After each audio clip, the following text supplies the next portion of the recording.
ये वीडियो मेरी एक वर्ल्ड वॉर 2 की सीरीज है, world war 2 from beginning to end. उस सीरीज का एपिसोड नंबर 34 है। लास्ट एपिसोड में हमने देखा कि कैसे विंस्टन चर्चिल और ब्रिटिश एम्पायर की एक कोशिश थी कि कैसे इंडिया का फुल कॉपरेशन लिया जाए ये जापानीज इन्वेजन को रोकने के लिए। और क्योंकि इंडियंस को मनाना था कि हाँ भाई तुम भी हमारी सहायता करो इस लड़ाई में जापानीज लोगों के खिलाफ, इसीलिए विंस्टन चर्चिल ने बिल्कुल ना मन चाहते हुए, बिल्कुल रिलक्टेंट होके फाइनली उन्होंने क्रिप्स मिशन भेजा इंडिया में। इंडिया लोगों को बोला कि चलो तुमको हम आजादी नहीं देंगे बट डोमिनियन स्टेटस दे देंगे और उसके बदले में तुम हमारी मदद करो। बट क्रिप्स मिशन फेल हो गया। उसके बाद इंडिया में लॉन्च हुआ क्विट इंडिया मूवमेंट, यानी भारत छोड़ो आंदोलन, और ब्रिटिश लोगों के खिलाफ प्रोटेस्ट होने लगे कि तुम अब इंडिया छोड़ के जाओ। और उसमें उस आंदोलन के दौरान बहुत सारे भारतीय लोगों की जो प्रोटेस्ट कर रहे थे उनके ऊपर लाठीचार्ज हुआ, उनको जेल में डाला गया और बहुत लोग वहां मारे भी गए। बट ये जो लोगों की जान माल की हानि हुई थी ये उस समय बहुत सीरियस लग रही थी, बट अभी इंडियंस के लिए और बहुत बड़ा टेस्ट होना और बहुत ज्यादा तकलीफें आना बाकी था, और उसी के बारे में इस एपिसोड में हम बात करेंगे। कहानी शुरू होती है साल 1942 से। उस जमाने में इंडिया, आप जानते हैं कि ब्रिटिश एम्पायर के अंडर था। 1942 में भारत के जो पूर्वी हिस्से में एक कंट्री था बर्मा, जिसको आज हम म्यांमार बोलते हैं, उस कंट्री को इन्वेड कर दिया था जापान ने, और वहां पे जो ब्रिटिश फोर्सेस थी वो पीछे आ गई थी। और एक्चुअली इस बर्मा के इन्वेजन में जापानीज फोर्सेस को हेल्प किया था इंडियन नेशनल आर्मी ने। आपने पिछले एपिसोड्स में देखा होगा, एपिसोड 30-31 में, जब जापानीज फोर्सेस ने मलया के रीजन में और सिंगापुर को पूरी तरह कैप्चर कर लिया, तो इन रीजन्स में जो ब्रिटिश फोर्सेस थी, कॉमनवेल्थ फोर्सेस, उनके साथ जो इंडियंस थे उनको अलग करके एक दूसरी सेना बनाई गई और इस सेना का नाम दिया गया इंडियन नेशनल आर्मी। और फिर इसी आर्मी ने फिर जापानीज फोर्सेस की मदद की थी बर्मा कैंपेन में।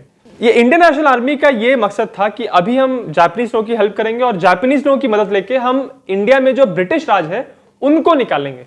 हालांकि बाद में जापानीज लोगों की और इंडियन नेशनल आर्मी में ही आपस में अनबन हो गई और इसीलिए फिर आईएनए के जो समय कमांडर थे उनको भी अरेस्ट कर लिया जापानीज फोर्सेस ने। बहरहाल जब बर्मा को इन्वेड किया जापानीज लोगों ने और वो सक्सेसफुली उन्होंने ब्रिटिश लोगों को पीछे धकेल दिया, तो अब ब्रिटिश एम्पायर एक्चुअली घबराने लगा, क्योंकि अब भारत का जो पूर्वी हिस्सा था, यानी बंगाल का जो प्रोविंस था, उस समय बंगाल में सिर्फ वेस्ट बंगाल नहीं था, बहुत सारे रीजन्स थे इंक्लूडिंग बांग्लादेश। तो उस रीजन में अब खतरा मंडराने लगा, क्योंकि ब्रिटिश लोग जानते थे कि बंगाल बहुत ही इंपॉर्टेंट प्रोविंस है भारत के लिए, और वहां पे कैलकाटा, वहां पे इतना प्रेजेंस है यूरोपियन फोर्सेस का, ब्रिटिश लोग बहुत सारे हैं वहां पे और सारी शिपिंग वहां से होती है। एक इंपॉर्टेंट एरिया है वो, वहां पे बहुत इंपॉर्टेंट बंदरगाह है और वो पूरे भारत को कनेक्ट करता है ब्रिटिश एम्पायर के साथ। तो ये बहुत ही स्ट्रेटेजिकली बहुत इंपॉर्टेंट एरिया था ब्रिटिश लोगों के लिए, और वो जानते थे कि अगर अब इन्होंने बर्मा को अगर हरा दिया और उसके बाद वो यहां आ गए तो भारत पे अपनी पकड़ बनाए रखना मुश्किल हो जाएगा। इसी की तैयारी में ब्रिटिश लोगों ने यहाँ पे अपनी मिलिट्री प्रेजेंस बढ़ाना शुरू कर दिया। यहाँ पे और एलाइड सोल्जर्स आने लगे, यहाँ पे यूके के और सोल्जर्स आए, अमेरिकन सोल्जर्स आए, और उसी के साथ रिस्पॉन्स में जापानीज लोगों ने भी इस एरिया को बॉम्ब करना शुरू कर दिया था। यानी बंगाल के पास जो बे ऑफ बंगाल है वहां पे सबमरीन्स, जापानीज सबमरीन्स आके पेट्रोल करने लग गई थी, और एक्चुअली फिर बंगाल के कुछ जगहों पे एयर रेड्स भी करने लगे थे जापानीज बॉम्बर्स। उस जमाने में बंगाल एक एग्रेरियन प्रोविंस था, मतलब ज्यादातर जो इनकी इकोनॉमी थी वो निर्भर करती थी एग्रीकल्चर के ऊपर, खेती के ऊपर। और ऐसा हो रहा था कि यहाँ पे लगातार पॉपुलेशन बढ़ रही थी ऑब्वियसली, और उसके बाद जो बाहर से सोल्जर आ रहे थे वो भी ऐड कर रहे थे कि पॉपुलेशन में। दूसरी तरफ प्रॉब्लम ये थी कि जितनी स्पीड से पॉपुलेशन बढ़ रही थी उस स्पीड से एग्रीकल्चरल प्रोड्यूस नहीं बढ़ रहा था। इसी वजह से बंगाल में रहने वाले एक इंसान का जो खाने का जो खुराक था वो धीरे धीरे समय से कम होते जा रहा था। और ये सब तो तब हो रहा था जब सेकेंड वर्ल्ड वॉर स्टार्ट भी नहीं हुआ था, तो पहले से ही वहां पे अनाज की किल्लत होने लग गई थी। और उसके बाद ऑब्वियसली 1939 में वॉर डिक्लेयर कर दिया ब्रिटेन ने। जब वॉर डिक्लेयर कर दिया तो ब्रिटिश लोगों ने क्या किया कि जितने भी यहाँ पे फार्मर्स थे उनमें से ज्यादातर जो गरीब फार्मर्स थे उनकी जमीन लेना शुरू कर दिया। यह क्या है कि अब बंगाल को उनकी रिस्पॉन्सिबिलिटी है कि ब्रिटिश एम्पायर को प्रोटेक्ट करें, अपने कंट्री को प्रोटेक्ट करें, और जितनी भी जमीन है उस जमीन को अब ब्रिटिश एम्पायर इस्तेमाल करेगा इस वॉर एफर्ट को हेल्प करने के लिए। यानी यहां पे हम अपनी खेती करेंगे और यहां का अनाज प्रोड्यूस कर करके हम एक्सपोर्ट करेंगे या फिर सोल्जर्स की मदद करेंगे, बट हमको ये सारी जमीन चाहिए। तो इस प्रकार जो वहां पे जो किसान थे उनकी जमीन उनके हाथ से निकलती गई। और एक्चुअली बहुत सिचुएशन में ऐसा हो रहा था कि उनसे जमीन खरीद लिया आपने, या फिर छीन लिया, खरीद ली बहुत कम दाम पे, और फिर उन्हीं को आपने एम्प्लॉय कर दिया उस खेत में काम करने के लिए। यानी जो खेत मेरा था कल, आज उस खेत को मुझसे छीन लिया गया है और अब मैं उसी खेत में एक मजदूर की तरह काम कर रहा हूं। ये जो मजदूर, जो खेतों के मालिक थे, अब जो मजदूर बन गए थे, वो जो काम कर रहे थे खेतों में, उनको सैलरी मिलती थी, ना कि उस खेत में जितनी पैदावार हुई है उसका हिस्सा नहीं मिलता था, एक सैलरी मिलती थी। और फिर क्या हुआ, जैसे जैसे वॉर की सिचुएशन सीरियस होने लग गई और ऐसा लगने लग गया कि अब बंगाल पे हमला हो जाएगा, तो लोगों में डर बढ़ने लग गया और ऐसा लगने लगा कि अब बंगाल पे हमला हो जाएगा तो जितना भी आप सामान होर्ड कर सकते हो, मतलब अनाज को बचा के सकते हो कि बाद में अनाज नहीं मिलेगा, वो चीज शुरू हो गई। लोगों ने अनाज दबाना शुरू कर दिया और इस वजह से अनाज के प्राइसेस बिल्कुल बढ़ने लग गए। अब यहां पे ये जो किसान थे, जो मजदूरी कर रहे थे अपने खेतों में, उनके पास अपने गुजर बसर के लिए सिर्फ वो सैलरी थी जो उनको मिलती थी ये मजदूरी करने के लिए। और अब जब इतने रेट्स बढ़ने लग गए अनाज के, तो ऑब्वियसली उनकी सैलरी कम पड़ रही थी उस अनाज को खरीदने के लिए। हालांकि अनाज के रेट बढ़ रहे थे, हाइपर इन्फ्लेशन हो रहा था वहां पे, बट उनकी सैलरी नहीं बढ़ रही थी। इसी वजह से सडनली उनके पास सैलरी तो थी, बट अब उतना महंगा अनाज हो गया था कि वो खरीद नहीं पा रहे थे और इस वजह से और अनाज की किल्लत होना स्टार्ट हुआ और धीरे धीरे धीरे ऐसा लगने लग गया कि अब यहां कुछ बहुत बड़ी प्रॉब्लम होने वाली है। बंगाल में जो ये 1942 1943 में जो किल्लत हुई अनाज की, उसका तीसरा बहुत बड़ा रीजन ये था कि जब बंगाल के पूर्वी हिस्से में बर्मा पे जब जापानीज लोगों ने हमला कर दिया, तो जितना भी बर्मा से अनाज, स्पेशली जो राइस, चावल जो बाहर एक्सपोर्ट करते थे वो लोग, उसको उन्होंने बंद कर दिया जापानीज लोगों ने। और इस वजह से बंगाल की बहुत सप्लाई जो बर्मा से आती थी वो एकदम से रुक गई। तो अब इमेजिन करिए कि यहां पे आपकी जो सप्लाई है उस पर ब्रिटिश सरकार कंट्रोल लगा रही है, ठीक है, यहां पॉपुलेशन बढ़ रही है, बाहर से लोग आ रहे हैं यहां पे, और जो आपको बाहर से राशन मिलता है वो बंद हो गया। तो एक और बहुत बड़ा रीजन था जिसकी वजह से किल्लत जो है वो और बढ़ रही थी। चौथा रीजन ये था कि ऑब्वियसली जब जापानीज लोगों ने हमला किया बर्मा के ऊपर, तो वहां से बहुत सारे रेफ्यूजी भाग भाग कर बंगाल में आए। तो ये एक्स्ट्रा पॉपुलेशन बंगाल में आ गई थी जो ओरिजिनली वहां पे नहीं थी, तो और दबाव पड़ा एक डेस्परेट सिचुएशन के ऊपर। पांचवा रीजन, उस समय जो वहां पे गवर्नमेंट थी, उन्होंने एक स्पेशल फूड स्कीम को अप्रूव किया। ये फूड स्कीम इसलिए बनाई गई थी कि अब वॉर चल रहा है तो नॉर्मल लोग खाना पीना तो नहीं करेंगे, हमको सब लोगों को कंट्रीब्यूट करना है। तो एक स्पेशल स्कीम ये बोल के बनाई गई कि जितने भी लोग आर्म फोर्सेस में किसी भी तरह से इन्वॉल्व हैं, या तो फौजी हैं या इंपॉर्टेंट सिविल सर्वेंट हैं या ब्यूरोक्रेट हैं, जो किसी भी तरह ब्रिटिश वॉर एफर्ट में हेल्प कर रहे हैं, उनको प्रायोरिटाइज कर रहे थे राशन देने के लिए, और बाकी लोगों को राशन कम मिलेगा, और कम मिलना मतलब नहीं ही मिल रहा था।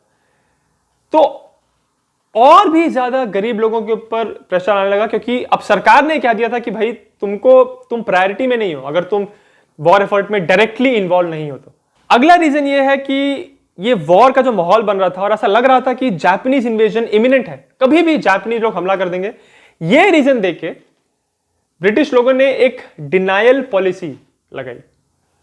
इसका मतलब कि जो जापानीज इन्वेजन आएगा उनको हम डिनाई करेंगे कि यहां के रिसोर्सेस वो इस्तेमाल कर सकें।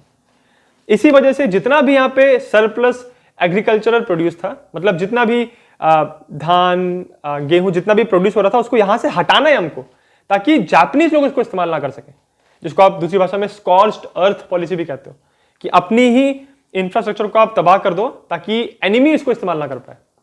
उसके साथ साथ जितने भी बोट्स थे यहाँ पे, ऐसी नाव जो बड़ी थी, बड़ी मतलब अगर उसमें 5-10 लोगों से ज्यादा लोग बैठ सकते हैं, तो उन सारी नावों को ब्रिटिश अंपायर ने कॉन्फिस्केट कर लिया, उन्होंने जब्त कर लिया, ये कह के कि इन बोट्स को हम इस्तेमाल करेंगे ताकि ये जापानीज लोगों के हाथ में ना पड़े।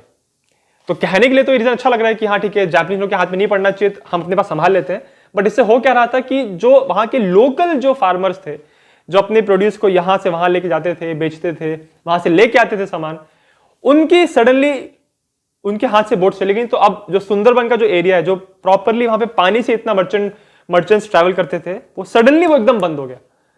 ये भी एक बहुत बड़ा रीजन था जिसकी वजह से ये जो अनाज की प्रॉब्लम है वो आउट ऑफ कंट्रोल जा रही थी। ये जो सारी बातें हैं, ये बंगाल को सिर्फ एक ही दिशा में धकेल रही थी, भुखमरी। 1942 के मिड तक आते आते एक साइंस दिखने लग गए थे कि कुछ गड़बड़ हो रही है बंगाल में, और क्योंकि लोग भूख से मर रहे थे।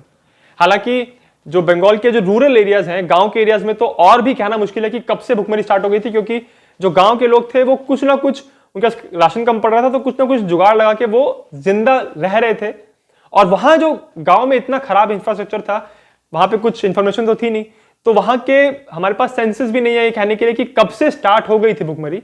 बट 1942 मिड तक आते आते जो नंबर्स हैं वो सिटी लेवल तक पहुंचने लग गए थे कि यहाँ पे लोग भूख से मर रहे हैं। 1943 मई के महीने में 6 डिस्ट्रिक्ट ऐसे थे बंगाल के जिन्होंने ये कहा कि हमारे डिस्ट्रिक्ट्स में स्टारवेशन की वजह से बहुत ज्यादा लोगों की जान जा रही है। जब किसी भी जगह पे फैमिन से लोगों की डेथ होती है तो वो कभी भी सिर्फ भूख से लोग नहीं मरते।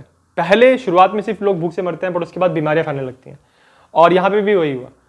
First wave of this famine, इसमें ज़्यादातर लोगों की मौत भुखमरी से हुई थी, और उसके बाद सेकेंड वेव थर्ड वेव में आते आते लोगों की मौत बीमारियों से होने लगी। मलेरिया, डिसेंट्री, डायरिया, इन सारी बीमारियों ने और लोगों की जान ली जो ऑलरेडी भूख की वजह से बहुत कमज़ोर हो चुके थे। नवंबर 1943 पूरे बंगाल के फैमिन का जो पूरा टाइम था, उसमें ये जो एक महीना था वो सबसे खराब था, क्योंकि सबसे ज़्यादा डेथ्स स्टारवेशन से इसी महीने में हुई थी। और बहुत कमाल की बात यह है कि इस साल जो रेनफॉल है, बारिश एवरेज से ज्यादा हुई थी।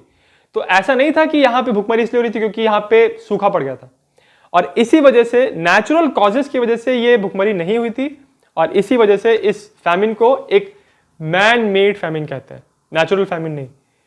ये फैमिन मैन मेड इसलिए है क्योंकि ये इसका कॉज, जितने भी रीजंस थे वो सारे ऐसे रीजंस थे जिसको इंसान और खास करके ब्रिटिश जो गवर्नमेंट है वो कंट्रोल कर सकती थी, वो चेंज कर सकती थी।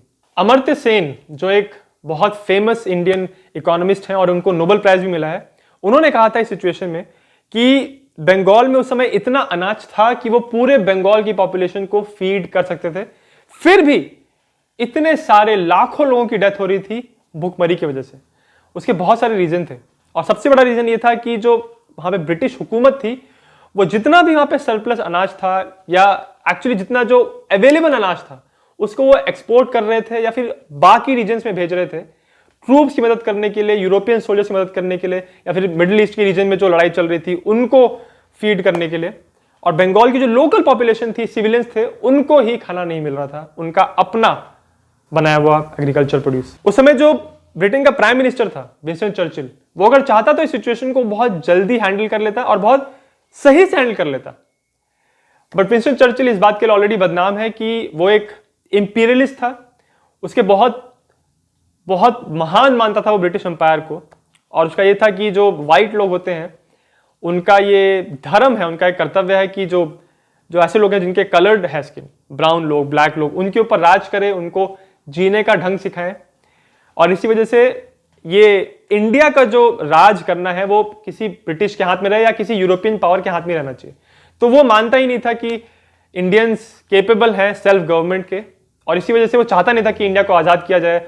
वो डोमिनियन स्टेटस भी इंडिया को देना चाहता नहीं था, बट वो तो प्रेशर की वजह से उसने ऑफर किया। और जब क्रिप्स मिशन फेल हुआ तो कहीं ना कहीं विंस्टन चर्चिल खुश भी हुआ था, क्योंकि वो चाहता नहीं था कि भारत ब्रिटिश एम्पायर के अंडर से बाहर निकले। और इसी वजह से जब फैमिन की जब न्यूज़ पहुंचने लगी चर्चिल तक, और बता रहे थे लोग कि भाई यहाँ पे सिचुएशन बहुत गंभीर है, डेस्परेट है, यहाँ पे लोग बहुत तेजी से मर रहे हैं भुखमरी से, तो भी चर्चिल ने शुरुआत में इसको सीरियसली नहीं लिया। वो ये कह रहा था कि नहीं, इंडिया में कैसी सिचुएशन खराब हो सकती है, अगर बंगाल में फैमिन फैल रहा है, इतना खराब सिचुएशन अगर इंडिया में है तो गांधी जिंदा कैसे है अभी तक, उसने ये कमेंट कहा था। उसके अलावा ये भी कहता था कि भारत के जो लोग हैं वो इतने तेजी से पॉपुलेशन बढ़ा रहे हैं अपनी, तो उनको क्या जरूरत है इतने अनाज की, और इसीलिए उनका अनाज इतना जल्दी खत्म हो जाता है क्योंकि वो बस लेजी हैं, उन्होंने पहले के सालों में मेहनत नहीं की, उनको बस बैठ के खाना खाना है, इस वजह से वहां पे लोग मर रहे हैं। और अगर वो मेहनती लोग होते तो आज इस सिचुएशन में नहीं होते। तो ऐसे रिमार्क्स पास कर रहा था चर्चिल, और इसी वजह से ये कहते हैं कि चर्चिल ने ये फैमिन करवाया नहीं, जो कॉज है फैमिन का वो चर्चिल नहीं था, बट चर्चिल की वजह से सिचुएशन बहुत बद से बदतर हुई। वो चाहता तो इस सिचुएशन को हैंडल कर लेता, बट चर्चिल ने बहुत समय लगाया। जब कभी भी इतने बड़े एरिया में फैमिन फैलता है तो शुरुआत हमेशा खाने से होती है, खाने की कमी से होती है, बट बाद में वो बाकी चीजों तक पहुंचने लगती है। वैसे ही बंगाल के फैमिन में क्लोथ फैमिन भी हुई थी, क्योंकि इस पूरे टाइम में 1941, 42, 43 ये सारा जितना भी खाने के एग्रीकल्चर जो प्रोड्यूस था, खाने के अलावा जितना भी यहाँ पे रेशम था, कॉटन था, ये सारा एक्सपोर्ट हो रहा था। और यहाँ का जितना भी कपड़ा था उसको इस्तेमाल कर रहे थे ब्रिटिश लोग, कॉमनवेल्थ फोर्सेस इस्तेमाल कर रही थी यूनिफॉर्म बनाने के लिए, पैराशूट्स बनाने के लिए, जूते बनाने के लिए। और इस सब में वंस अगेन जो लोकल लोग थे उनके पास कपड़े नहीं थे पहनने के लिए। और सच में फैमिन मतलब इतनी हालत खराब हो गई थी कि लोगों के पास लिटरली कपड़े ही नहीं थे। लोग ऐसे ही घूमते थे बहुत समय तक और घरों में रहते थे, बाहर निकलते नहीं थे क्योंकि कपड़े नहीं थे। और इसी वजह से बारिश होती थी तो अपने आप को ढकने के लिए कुछ नहीं है, तो इस वजह से भी लोग बीमारी से मर रहे थे। ये सिचुएशन इतनी गंभीर थी उस समय बंगाल में, इसीलिए इसको बंगाल का एक काला समय माना जाता है। क्योंकि भूख से लोग मर रहे हैं, फिर ऐसी बीमारियों से लोग मर रहे हैं, कपड़े नहीं पहने, इस वजह से लोग मर रहे हैं। और ये सारी बातें इसलिए हो रही थी क्योंकि जो उस समय कॉलोनियल गवर्नमेंट थी वो चाहती नहीं थी कि हम अपने वॉर एफर्ट को छोड़ के लोकल लोगों के बारे में भी सोचें। फैमिन एक बहुत बड़ा इवेंट होता है और कभी भी एक झटके में नहीं होता। वैसे ही बंगाल का जो फैमिन था वो 1.5 साल से भी लंबा चला था। और वैसे ही उसका जो रिलीफ एफर्ट्स थे, यानी उस फैमिन से लड़ने के लिए जो स्टेप्स लिए जा रहे थे वो भी एक प्रोसेस में लिए जा रहे थे। तो रिलीफ एफर्ट 1943 के स्टार्टिंग में स्टार्ट हो गए थे, बट वो इतने छोटे छोटे एफर्ट्स थे कि बंगाल में जो फैमिन हो रहा था इतने बड़े स्केल पे, उसके साथ टकराने के लिए, उसको कंट्रोल करने के लिए स्टेप्स काफी नहीं थे। मिड 1943 तक आते आते जब गवर्नमेंट ऑफ इंडिया को इस बात का आभास हो गया कि ये सिचुएशन ऐसी चलती रही तो बंगाल में लोग ही नहीं बचेंगे, तो उन्होंने प्रेशर डालना शुरू किया ब्रिटिश गवर्नमेंट के ऊपर कि भाई भेजो, यहाँ पे बंगाल में रिलीफ चाहिए, बंगाल में अनाज चाहिए। और इस प्रकार से बंगाल में बहुत सारी भारी मात्रा में अनाज आने लग गया। भारत के बहुत सारे दूसरे प्रांतों ने मदद की बंगाल की अपना अनाज भेज के, और पंजाब ने स्पेशली काफी अनाज भेजा था बंगाल में। अब बंगाल में एक बार सारा अनाज आ गया तो उस समय यहाँ पे जो ब्रिटिश मिलिट्री के जो कमांडर थे आर्चिबल्ड वेबल, उन्होंने कहा कि हम आपने यहाँ पे अनाज भेज तो दिया, इतना सारा भरा हुआ है बंगाल में, बट अब इस सारे अनाज को सही लोगों तक, दूर दूर तक जो बंगाल में फैले हुए हैं उन तक पहुंचाया कैसे जाए। इसी वजह से फिर आर्चिबल्ड वेबल ने इस बात की रिक्वेस्ट की ब्रिटिश गवर्नमेंट से कि हमको मिलिट्री हेल्प चाहिए इस सारे अनाज को लोगों तक पहुंचाने के लिए। और इसी वजह से जो कॉमनवेल्थ आर्मी थी, फौजी लोग जो थे, उन्होंने फिर इस अनाज को लोगों तक पहुंचाना शुरू किया। और इसके रिलेटेड बहुत सारी कहानियां हैं कि ऐसा कहते हैं लोग कि बहुत बार जब फौजी चलते थे वो देखते थे कि लोग कैसे सड़कों पे बैठे हुए हैं, उनके पास कपड़े नहीं है, वो भूख से मर रहे हैं, तो लोग अपना राशन उनको देते थे। और इस ऐसे जेस्चर्स की वजह से फौजियों की जो इमेज है वो बंगाल में उस समय बहुत बड़ी। 1943 के एंड तक आते आते जो नवंबर का महीना था वो ऑब्वियसली बहुत खराब महीना था, बट रिलीफ एफर्ट भी बहुत अच्छे होने लग गए थे। और दिसंबर में बंगाल में जो राइस की जो क्रॉप थी वो बहुत ही हाई गई, मतलब बहुत सारा अनाज बंगाल ने प्रोड्यूस किया दिसंबर के महीने में। तो ऐसा लगने लग गया कि धीरे धीरे धीरे ये सिचुएशन अब कंट्रोल में आ रही है। इसका बहुत बड़ा श्रेय आता है एक ब्रिटिश ऑफिसर आर्चिबल्ड वेबल को, क्योंकि उसने बहुत पुश किया ब्रिटिश गवर्नमेंट को कि हमको यहाँ पे चेंजेस करने हैं, पॉलिसी चेंजेस करने हैं। और बहुत सारी चीजें जो चर्चिल मान नहीं रहा था उस पर प्रेशर डाल के, फोर्स कर करके उसने वो सारी चीजें मनवाई। इस पूरे फैमिन में, जिसको इतिहास में एक बहुत बड़ा काला धब्बा माना जाता है, जिसको the great famine of Bengal कहते हैं, इस पूरे फैमिन में 30 लाख से भी ज्यादा बंगालियों ने अपनी जान गंवाई थी। और ये एक सरकारी आंकड़ा है। एक्चुअली बहुत सारे लोग ऐसे थे जिनका कोई नामो निशान नहीं था सरकारी रजिस्टर्स में, और इसीलिए जब उनकी मौत हुई तो किसी को पता ही नहीं चला। वर्ल्ड वॉर 2 में इसके बाद क्या हुआ, इसके बारे में नेक्स्ट एपिसोड में बात करेंगे।